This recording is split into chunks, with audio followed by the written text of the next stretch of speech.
After completing this lesson, you will know the types and validity of the certification relating to the MLC 2006.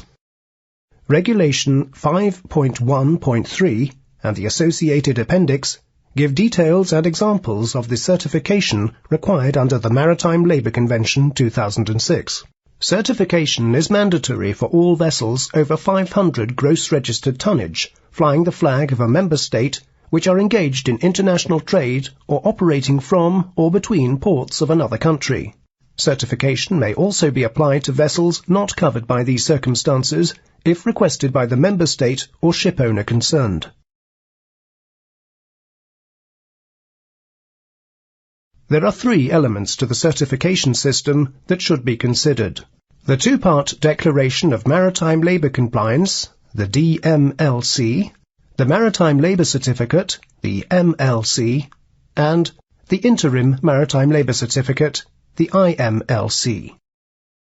Click on each of the buttons for details of the requirements for issue and validity of these documents.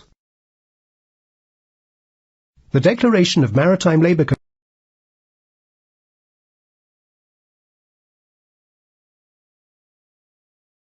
The Declaration of Maritime Labour Compliance is in two parts. Part 1 of the DMLC, which is also referred to as the National Declaration, contains details of the national laws and regulations of the member state that are in force for the purpose of meeting the requirements of the Convention.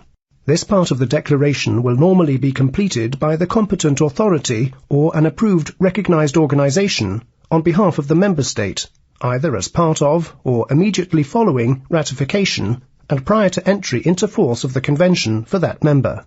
The completed Part 1 of the Declaration should also contain details of any substantial equivalencies or exceptions claimed by the member state.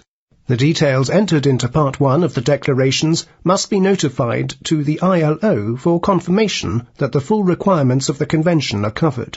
Part 2 of the DMLC must be completed by the ship owner and will contain details of the policies and procedures that have been put into place to meet the requirements of the national laws and regulations of the member state of the flag the vessel flies.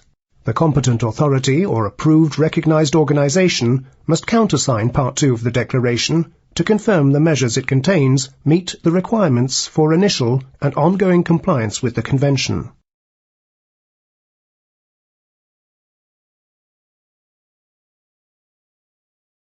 A Maritime Labour Certificate will be issued by the competent authority or an approved recognized organization to vessels which successfully undergo an inspection by the flag state and for which the owner has a valid DMLC. The Maritime Labour Certificate must have a DMLC attached to it for it to be considered valid. The certificate will normally have a validity of 5 years, subject to at least one intermediate inspection being carried out between the second and third anniversary of the date of issue.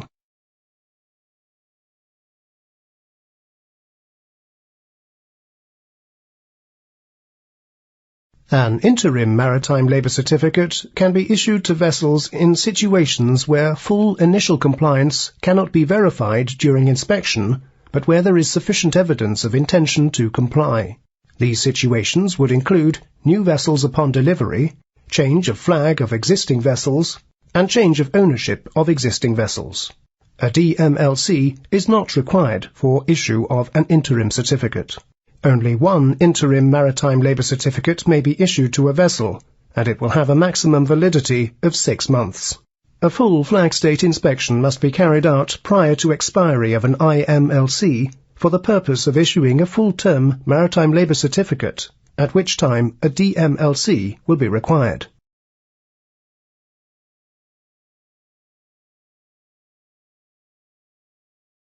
It is the master's responsibility to ensure that the necessary valid certification is available on board for inspections. When a maritime labour certificate is due to expire, a renewal inspection must be carried out by the flag state. If the renewal inspection is carried out more than 3 months before the expiry date, then the new certificate is valid from the inspection date rather than the original anniversary date, which would be the case if the inspection is carried out within the 3 months prior to the expiry date. It is therefore beneficial for the master and ship owner to schedule renewal inspections within the 3-month window whenever possible. We will look at the consequences of operating with an expired maritime labour certificate, as well as other non-compliances, later in the module.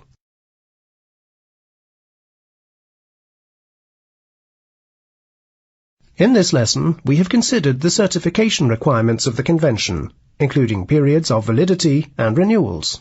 We have also considered the Master's responsibility with regard to availability of valid certification. In the next lesson, we will look at the various inspections required under the Convention, and on which areas the Master can expect these inspections to focus. Before moving on to the next lesson, you should